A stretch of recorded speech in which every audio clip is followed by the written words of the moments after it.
Hey, Tomas. Feedback. It's so important, isn't it? Absolutely. I think whilst we were designing the modules, I think one thing that we knew we needed to add to ensure that it's a complete program is that there should be a leader who can get the team to achieve its targets. And growth within the team is almost very well assured when feedback is done right, because people are hearing okay, how well they're doing as often as possible.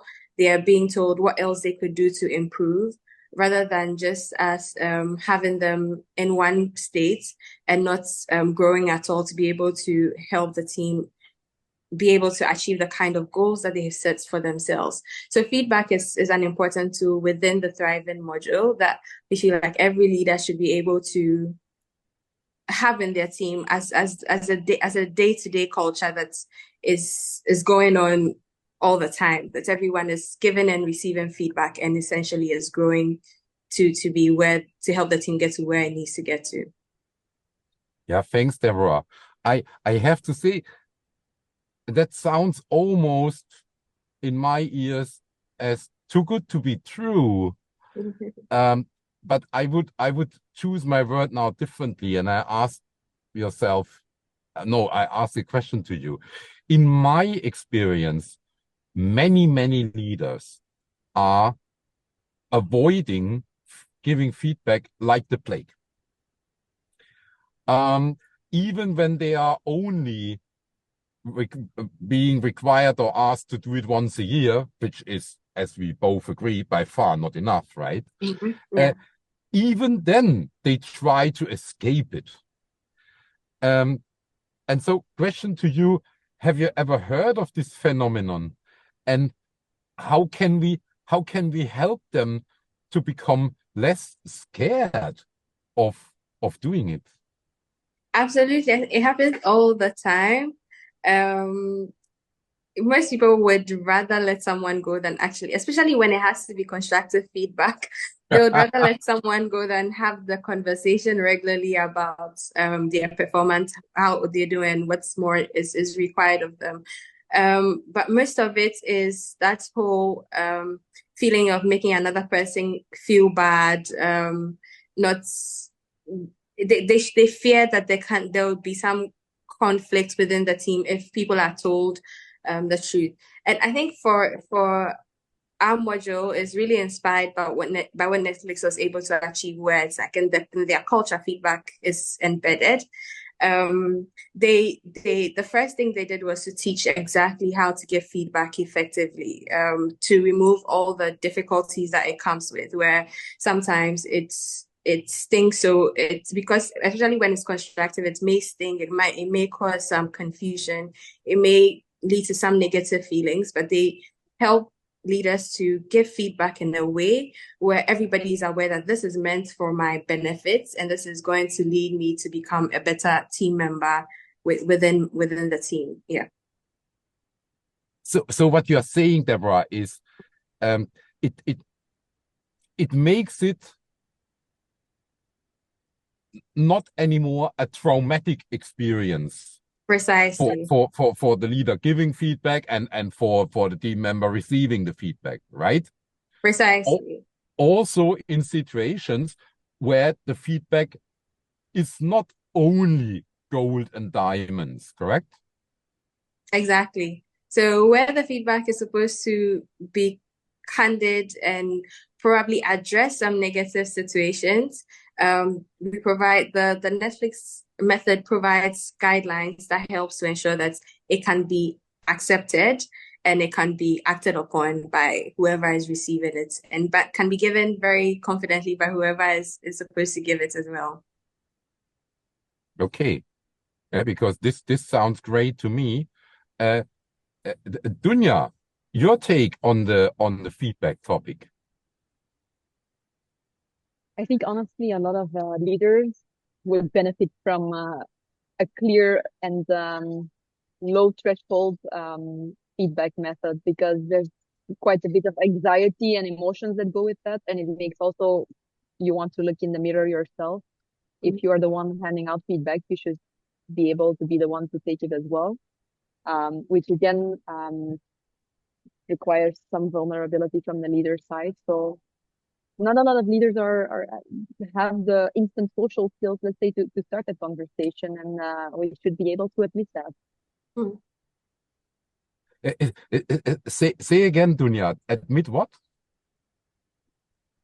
Admit that they don't have the instant social skills, let's say, to start a vulnerable conversation like that, where one gives and gets feedback. Yeah, that's an interesting one. It comes up in my mind, of course. Should I become a leader if that is not my strength? But there's a lot of people who become a leader by coincidence as well, just because you have the skills and the knowledge, but for the job, not for the people part of the job. So that's an additional layer that transcends a bit the boundaries of what you might have known. Yeah. Also, I was saying, one thing that about our Thriving module is that the leader is continuously growing, right? So you may not come in with all the skills at the beginning, but as you're continuing to lead, you start to see which elements would be essential for you to be successful, and so you can add on to your arsenal of skills that you came with initially. Oh, great! Thank Yeah. you, Deborah.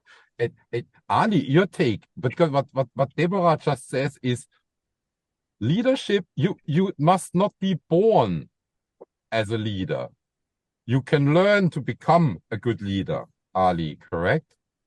Yes, 100%. And I think the key is here to understand what are your strengths and what are the things you want to improve on. And this might be something you want to improve on, right? I heard once something funny, and it was about having emotional conversations. And I think a feedback is always some kind of an emotional conversation. And at least you can't avoid that if you like give candid feedback that the other person feels something in that moment, right? And the point is you're also feeling something in that moment, like you said, Dunya, right? And I heard the sentence and it struck me. And the sentence says, either you are a person who does it or you're not a person who does it. So just decide what you want to be. Right? Active choice. It's a choice. So you can say, I'm not the guy who gives feedback. I don't want it. Okay. But then step aside, right? Mm-hmm. And if you want to be the guy who gives feedback, then go on the way to learn to do it in a way which works for you better and the other person better. That's the choice. And I think for me, the one thing that's was always like cringeworthy for me was when leaders say something like brutally honest when it comes to feedback. So they tell people as it is without remembering that, again, it is an emotional conversation that can completely destroy motivation and make someone almost not want to even come to work the following day. And it's so important that leaders deliberately learn how to deliver feedback, especially when it's not so pleasant. Yeah. Just talk about is on the side. I don't give feedback. I just give my opinion. So, but Deborah, we talked a lot about feedback, and rightly so. It's a central part of the driving module, obviously. But you were also talking about that not only the people in the team and the business are supposed to develop themselves, but also the leader, she or he,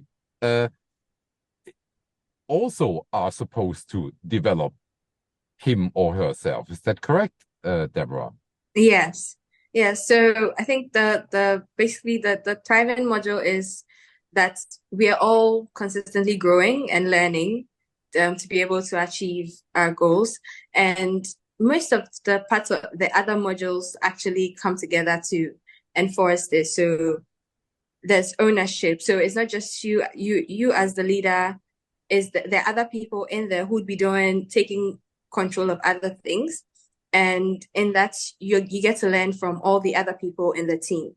So it's not just you supplying all the knowledge. So you are learning, they're also learning, and everybody becomes better as a team. So we emphasize that the leaders should feel free to say that I don't know, and that they can take something from another team member. Everybody is on a learning journey within this team if they are going to thrive and be a successfully on Unbossed team. Thanks, Deborah.